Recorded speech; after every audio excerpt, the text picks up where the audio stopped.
Good morning to you all. It's a Saturday morning. I was off last night. I slept on my normal night off and got up this morning, went to Starbucks and grabbed me a croissant and brought it home because I can't eat inside right now with the new restrictions. So somebody called me a middle-aged hipster inside the Starbucks. And what's so interesting about that is I've gotten that before. I mean, do I look like a hipster to you all? But just because I wear dark hormone glasses and kind of dress kind of nerdy and arty at the same time as a general rule, like to go to coffee shops and like to go to independent record stores and thrift shops and listen to underground music and get into the art world when it comes to things like that, even though I'm not particularly artsy myself. And that sort of thing. People think I'm a hipster. Well, how dare they? I don't give a shit. But anyway, I just thought that was funny and I shared that with you all. Well, let's talk about politics because I'm just itching to talk about some politics this morning. Okay, are you familiar with the joint plan of action that was signed on 25th back in the year 2015? If you're not familiar with it, you should be. It's kind of commonly referred to as the Iran deal or the Iran nuclear deal. Well, in 2018, President Donald Trump withdrawn the U.S. from that treaty. President-elect Joe Biden promises to return the USA back to the treaty. And I say, good. I didn't vote for Donald Trump, but I didn't vote for Joe Biden either. I voted third party. But I knew that some things that Joe Biden would advocate would be on the positive side. I am largely pessimistic about Biden and Harris. I think it's going to be a lot of the negative return to the normal. But one of the good things that will happen under Biden would be the return of the U.S. back into what is referred to as the Iran deal or the Iran nuclear deal, and I'm glad. And Donald Trump having the U.S. withdraw from the treaty back in 2018 on a foreign policy level, matched with the U.S. bullying of Venezuela, was the worst thing Trump did with his foreign policy, which is weird because honestly, is Trump's policy was kind of 50-50. It actually, I wouldn't say was his overall foreign policy was not the worst. I mean, we actually didn't get involved in new conflicts, and I will give Trump a little bit of credit.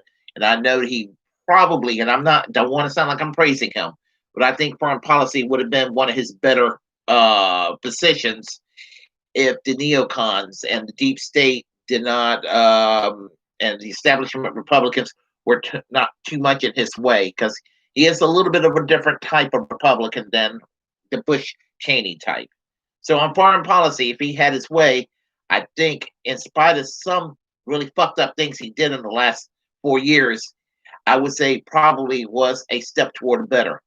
Now, I can give you a gazillion things that he's done domestically that I disapprove of, and why I think that Donald Trump is a bad character in many ways. But you got to be objective and engage in the stop clock twice a day scenario. But walking away from the treaty was the most fucked up, shitty thing he did as president. Obama, or getting the U.S. involved with the treaty was the most awesome thing Barack Obama did while he was president. Again, like Trump, I think Obama wanted to do good in foreign policy. I think that he wanted to withdraw the troops completely out of Iraq, out of Afghanistan. I think he was opposed to the neocon wars of the Bush Cheney years. Again, once you're in the prefaces of power, you have the establishment and the deep state and the military industrial complex trying to get in your way of one of your more noble goals, which is to be a peacemaker. And so, and I've often said in the fall in 2008, I've often said around September, October 2008, between Obama and McCain, I said, no matter who wins in November, anything's going to be an improvement to that jackass, George W. Bush. And I dare say that any president that will succeed him from here to probably the next, probably for a generation, is going to be an improvement of George W. Bush, who I consider the worst president in this country's history. In fact, I'm thinking about doing a video that's going to compare the presidency of George W. Bush to that of Donald Trump sometime later this month or in early January, just in time for the inauguration of Joe Biden. But I digress. Let me go on to this topic about the Iran deal, called the Joint Plan of Action, which was signed in 2015, U.S. withdraw 2018. And the U.S. will more likely return back to the treaty as soon as Biden is president. But we need to talk about the history between the USA and Iran in modern times.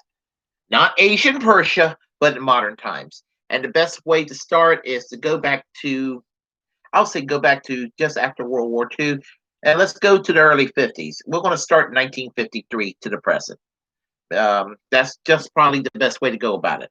And to make a long story short, in 1951, Mohammad Mossadegh, and I cannot pronounce his name correctly, his National Front party took over Iran. Now, National Front has a negative connotation in most Western European countries. It usually means fascist, but in Iran's particular case, the National Front was a left-wing political party comprising of everyone from Social Democrats all the way to Stalinists.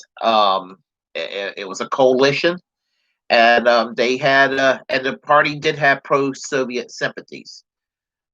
His government nationalized the oil companies, and the USA were very nervous and had to use the CIA to topple Mohammad Mossadegh, I cannot pronounce his name, government, which was closely allied with the Soviet Union. Mohammad Reza Pahlavi, we all know him today as the Shah, was kind of put into power in over there now in Iran, and his government was there from 1953 until 1979. His government was actually technically cruel and autocratic, dictatorial in many ways. Having that said, you flown into Iran between 1953 and 1979, society will appear democratic, Western. In other words, it was like forced democracy onto the people, forced Western values. I mean, I've seen memes of the United States in the 1970s and Iran in the 1970s, and you honestly could not tell the two societies that much apart. The people looked the same. They were dressed the same. You didn't have women dressing like a ghost from head to toe and everything. And it was a modern society. There was a degree of prosperity. It was an oil-rich country, and it was very friendly toward the West. With a little thing to know, a little caveat, is the Ayatollah Khomeini, which was a real bad character, was an early supporter of the Shah, only because he opposed Mohammad Mossadegh, because it was a leftist government. I think he banked on the fact that the Shah was going to have Iran walk away from modernization and go back toward a very conservative strain of Islam and make Iran a super theocratic state. And the opposite actually happened. Um, anyway, he was very receptive of the reforms that were made. I will say the positive side of the Shah. That he was arrested, and then when he was released, never apologized and sent into exile. During the 1970s, we know about the oil embargo, and the oil embargo caused economic troubles around the world. I'm in my 50s, and I remember at the age of 51, I remember the long gas lines mom and dad had to go through back in the 1970s, and the problems that was caused. And the 1970s was a very, very fucked up time for the United States, and it was neither Richard Nixon's, nor was it Gerald Ford's, nor was it Jimmy Carter's fault. And no matter who would have been president, it was just a terrible time for anybody to be heading our government. It was just, and we had economic troubles of our own, but Iran did too. Because of the economic troubles and crisis that took place, it made it easier. Long story short, it made it easier for the revolution to transform Iran into a theocratic state, whereby the Ayatollah returned and the Shah went into exile to the United States, and he died in 1980. Well, the United States basically seized a lot of foreign assets. At that time, I would say at that time, it was appropriate to do that because of what a bad character the Ayatollah was. But thing about it is, I was a little, for many years I was ignorant on the subject, and I'm going to go and explain what I mean in a minute and where my point of view kind of evolved. But that was my position until recent years. Now, regarding Iran, we know about the hostage crisis where radical students came in and seized the U.S. embassy and held Americans hostage. And I think there might have been some British people. I think it was mostly Americans. And I'm going to tell you, the October surprise that some people said happened with some of Reagan's people and the Iranian government meeting in Paris in 1980, I believe that shit because all the hostages were released when Ronald Reagan was sworn in 1981. Just too, the inquisitors were just too close for comfort. But between 1980 and 1988, there was a war between Iran and Iraq because Saddam Hussein, who was no angel, and Ayatollah Khomeini, who was no angel, hated each other. Saddam Hussein was a Sunni Muslim, and Ayatollah was a Shia, and he was worried about the Shia influence in the predominantly Shia population of Iraq, and so he figured if he defeated and weakened Iran, that basically it would keep the Shias from taking over Iraq. So, and it was natural to kind of sympathize with Iraq at that time because I don't care who you were, when you in 1979, 1980, we all look at the Ayatollah, we all thought he was just a piece of shit. I mean, and that kind of reached across the political spectrum, right wing to left wing. We all just thought he was an asshole, a complete jerk off. We all had different ways that we wanted to treat the situation with the Ayatollah, but just he was sort of like kind of like Hitler. I mean, I don't think he's Hitler. I'm just saying you can compare him with Hitler or someone like Stalin, somebody that's universally despised, that kind of figure. And he was just basically another nasty tyrant that oppressed the people. So anyway. When Khomeini died, and I believe it was in '89 that he died, there were some slow reforms that started to take place in Iran. The mullahs' influence were somewhat weakened, but they still had a lot of grip on society. And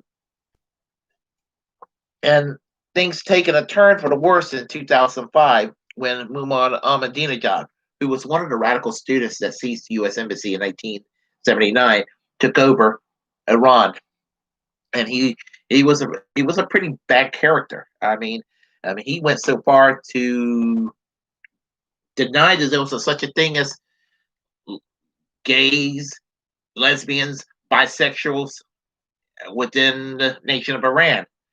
And in Iran, if you're homosexual or lesbian, you're faced with two choices: execution or gender reassignment surgery.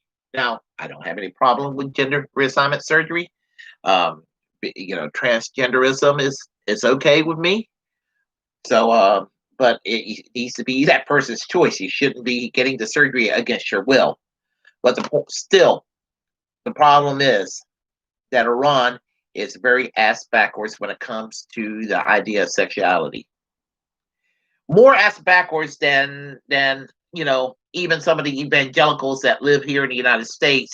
That's part of the religious right, and that preaches against it on TV or their mega churches, what have you. The Iranians make the evangelicals look. They make the evangelicals look like a bunch of Unitarian ministers by comparison. That's how bad they are on LGBTQ oppression in Iran. It's really bad. It's one of the worst in the world, in fact.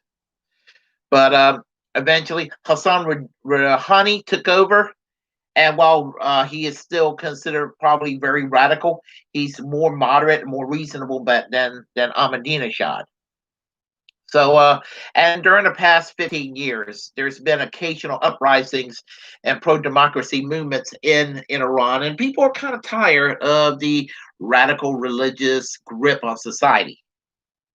And frankly, I hope the day comes when secularization takes place in Iran and it's acclimated toward the West, and the people have a democratic form of government. But it has to be from the people of Iran. You just cannot have the United States doing what the United States did in Iraq, because it didn't end up very well. But I need to go on further. One of the best things Barack Obama did during his presidency was to have the United States and China, France, Germany, Russia, the UK, USA, the European Union, and Iran sign what was called the Joint Plan of Action, commonly referred to as the Iran Nuclear Deal, and or kind of just casually the Iran Deal. It was a good treaty. It was a good treaty because it actually prevented. It actually was a treaty to have Iran give them the incentive to not have a nuclear weapons program.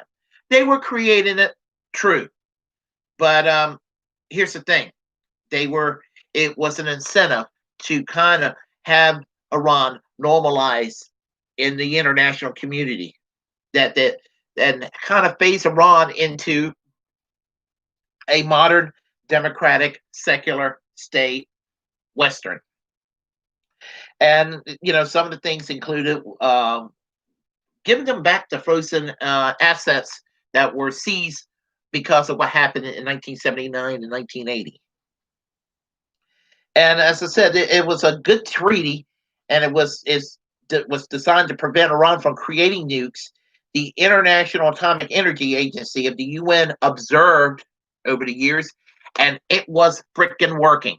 Iran was phasing away from doing research for weapons and actually trying to create make Iran a nuclear power. They were using their nuclear energy for peaceful purposes.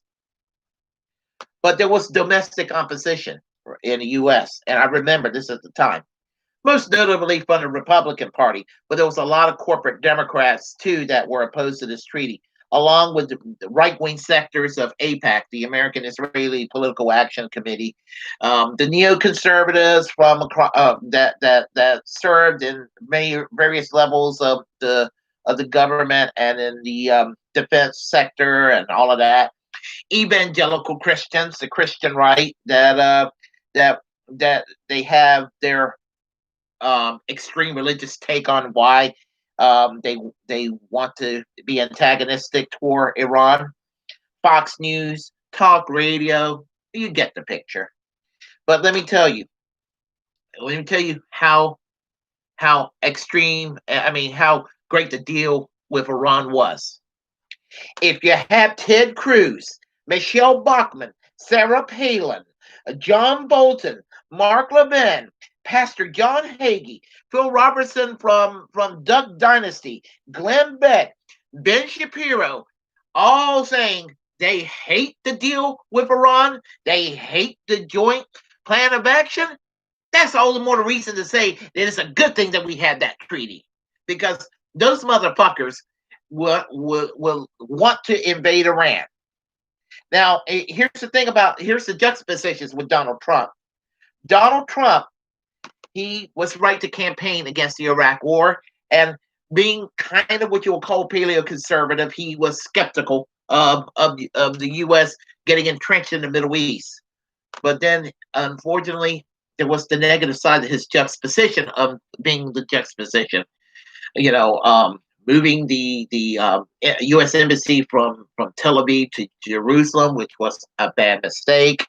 You know, earlier this year, using a rocket to kill Qasem Soleimani, a high-ranking Iranian general in Baghdad. Man, that's fucked up. That is just absolutely, totally fucked up. And you know, and so you know the here's the thing. We all look at the Iraq War, and we all, I think, it's kind of universally or society wise. Let me take this thing. It kind of accepted that the Iraq War was more than just a mistake. It was criminal what we did. It was wrong. It was wrong. And you know, it used to be in 2002, 2003, probably up to about the time Obama became president. Although I will say that it started in Iraq, and most conservatives were for it. Doesn't mean that every liberal was against it. Doesn't mean that every conservative was for it. You have areas where you have some liberals who were going along with the regular neoconservative mindset of war with Iraq. Hillary Clinton voted for war in Iraq as a U.S. senator. Senator John Kerry voted for war with Iraq, and you know, so did Joe Biden as a U.S. senator from Delaware. They all voted to go and invade Iraq. So I look at them as just as much a war criminal as I do George W. Bush. They got blood on their hands. But you know, but you also had conservatives who were skeptical of the war. Um, for example, Pat Buchanan was and I'm no fan of Pat Buchanan. Make no mistakes, but he was very skeptical of the war with Iraq. Congressman Ron Paul of Texas was very opposed to war with Iraq. One of the reasons why I respect Dr. Ron Paul. Who else was Tucker Carlson? Say what you will about Tucker Carlson, and I have a lot of criticism for Tucker Carlson, but foreign policy is not one of those areas. When one of those areas, he's a little more together, and he's a little more common sense based. So much so, I'm surprised that Fox decided to give him the time of day to put a show on, because on foreign policy, he takes a non-interventionist position. And that's the difference between a paleoconservative and a neoconservative. Neoconservatives see war as to them, um, it's like shoot and ask questions later. A paleoconservative, at least on a foreign policy level, will have that overlapping with left wing peaceniks out there. So, you know, isn't it weird that someone like a Noam Chomsky and someone like a Pat Buchanan could come to the same conclusions on foreign policy occasionally, and they be both correct. Whereas, you know, someone like, you know, Joe Biden or Hillary Clinton come into the same conclusions as George W. Bush. You can see how that turned out. But anyway, we saw what happened with the Iraq War. And these people who are opposed to the peace treaty with Iran would love nothing more than to invade Iran and try to turn that nation into a parking lot. Here's the thing. And even some of the people who claim that the Iraq war was a mistake want to go and invade Iran. If the United States couldn't go into Afghanistan and Iraq and create a peaceful society, and those societies are more ass backwards than Iran in many ways. Iran is more technical. Iran is a more cohesive society as far as their culture being one religion, Shia, as opposed to Sunni. And you have more stability and everything, and they have a sophisticated weapon system compared to some of the other countries in that region. If you couldn't make a success out of Iraq and Afghanistan, what the fuck do people think that they could do that with Iran? I don't claim to be the smartest guy around, but I was never involved with let's go and bomb Iran. Never had that mindset. But I used to view Iran more negatively than I do now. I'm not pro Iran. I'm very critical of Iran. For example, I don't like, as I said, I don't like the fact that Iran execute LGBTQ people. I don't like the fact that Iran, mistreats leftist parties and persecute the left within Iran. I don't like these things. I don't like the fact that